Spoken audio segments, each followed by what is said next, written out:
Why did my ex move on so fast? That's what we're going to be talking about in this video. Most likely they didn't move on truly, but we'll get to that in just a moment. First though, my name is Clay with modernlove.life, where we help you get the great loving relationship that you are looking for without having to play mind games, without having to play hard to get, and without having to pretend to be someone or something that you are not, because you deserve to be loved for the unique, amazing, and wonderful person that you are. And if you agree with me, help a guy out with his YouTube channel by hitting that thumbs up button for this video to help send a message to the YouTube algorithm that this is good stuff.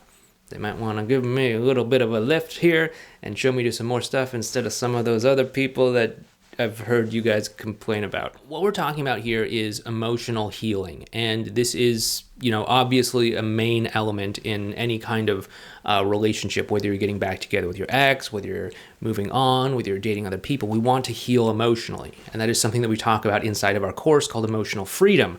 We used to call this course the Compatibility Code. At one time, that name made perfect sense, but since we updated it last year, we had to change the name to Emotional Freedom. But if you heard about the Compatibility Code in the past, same thing, just different name. But anyway, Emotional Freedom, right down below. Check it out. If it seems like a good fit for you, feel free to sign up. If not, no worries. If your ex is moving on very fast, first of all, know that it's likely a rebound relationship, okay? But we have this belief in our society that if it looks one way, then it must be a certain way. And so this causes people to try to force things to look a certain way. That means that, if you're coming out of a relationship and you're going through a breakup and you want to feel better, you think, well, what do I need to do? I need to make it look like I'm in a healthy relationship. I need to look like I've moved on. I need to look like I've got my life together or something like that. That way I'll feel as if it's actually true, right? Obviously, this isn't true, right? Like you can't just, put on some Spanx or something and, be like, hey, look at me, I'm fit and slim and all that stuff. I mean, but people do it anyway. But yeah, anyway, we live in this whole world where we believe, anyway, if it looks a certain way, then it must be true. That's why people get so, upset when they look at their ex's Facebook or social media feed and they see oh, they're having all of this fun. They're doing all of this wonderful stuff. They're with this wonderful person. They've gotten over me so quickly. They have moved on so fast. I can't believe I meant so little to them, and they don't really stop and think oh, yeah, of course. It's Facebook. People curate their Facebook page so that it looks like the best possible life out there, because that's how you win at Facebook, right? You make it look like you have the best possible life out there, just so you can get as many likes. By the way, hit the thumbs up button for this video too. Help a guy get some likes here. Not because I care about, curating my life or anything like that, but just because I want to trigger the YouTube algorithm so that you can lift up some of these videos in the results. But yeah, after that, totally a non sequitur tangent there. So basically, that's why you may see your ex putting together this perfect life on social media or in other areas. And this actually, rarely works out so well. You can paper over things to a certain degree, and you can put out the impression that okay, I'm over my breakup, I'm over my ex, look at me, I'm doing this cool stuff, I've got this new rebound of some sort, but it's not going to really ultimately change how you feel inside, because oftentimes we just neglect the actual emotions that we're going through, and we just start to pile new stuff on top of it, papering over the actual experience that we have. And so that is often, why rebound relationships don't work out. We've talked about rebound relationships before. We have an entire playlist on rebound relationships. You can check it out right up there. But rebound relationships don't work out typically because many times people are just papering over their emotions and just trying to, put something nice on something that's not so nice. Let's just put it that way.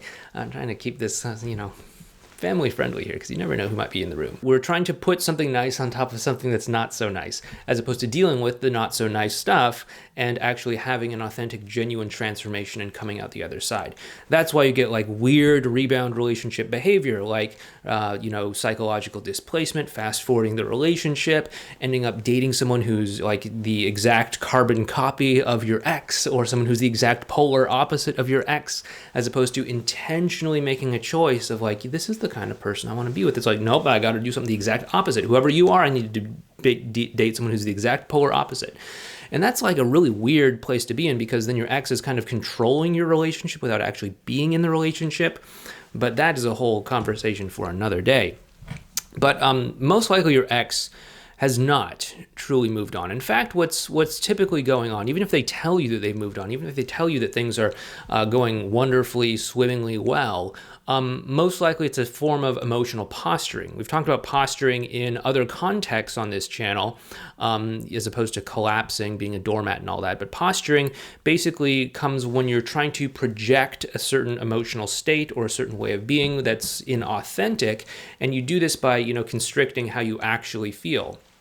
And so basically you're saying there are certain ways of feeling that are off limits, like feeling bad, feeling depressed, something like that. And there are certain things that are definitely okay, like feeling happy all the time or something like that. There's all kinds of different ways that we can posture. And this is definitely something that a lot of people do after a breakup. They'll try to posture and say, oh, I'm totally over my ex. I didn't even, I only felt sad for like an hour and I'm totally over you. I moved on all the way. Obviously, that's not true. If the relationship meant so little, why were they even in the relationship to begin with? Obviously, it's not true. Obviously, they're just trying to convince themselves. They're trying to convince other people. They're trying to hide how they truly feel. It is a typical sign of emotional unavailability, which is exceedingly common after a breakup. Whether or not it's a permanent form of emotional unavailability or a temporary form of emotional unavailability, that is a conversation for another video. But, this form of emotional posturing is obviously a big setup for a lot of the things that we've talked about before. Rebound relationships, things that don't end so well, things that are not really very dysfunctional, or that are dysfunctional, not really very functional, and all that sort of stuff. But just know that your ex did care about you. Otherwise, they wouldn't have bothered to be in a relationship to begin with. Your ex is going through their own emotional journey. They may not be dealing with their emotions in the healthiest way, but that doesn't mean that you can't deal with your emotions in a healthy way. If you do want to explore the possibility of getting back together with them, that's totally fine. But, you should think about working through your emotions first, and hopefully they do their job of working through their own emotions and getting things in order. But whatever happens, even if you move forward and don't decide to get back together with them and decide to see what else you might be able to do with other people, I would strongly recommend that you get your own emotional world taken care of. And if that is something you want some help with, we do have our course called Emotional Freedom. Once again, that is down below in the description box. But yeah, once again, I hope this video has helped you out. Once again, if you like what we're doing, thumbs up, subscribe down below. Helps the guy out with his channel.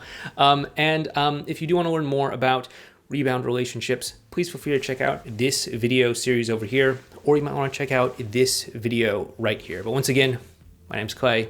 Please take care, and I'll talk to you next time.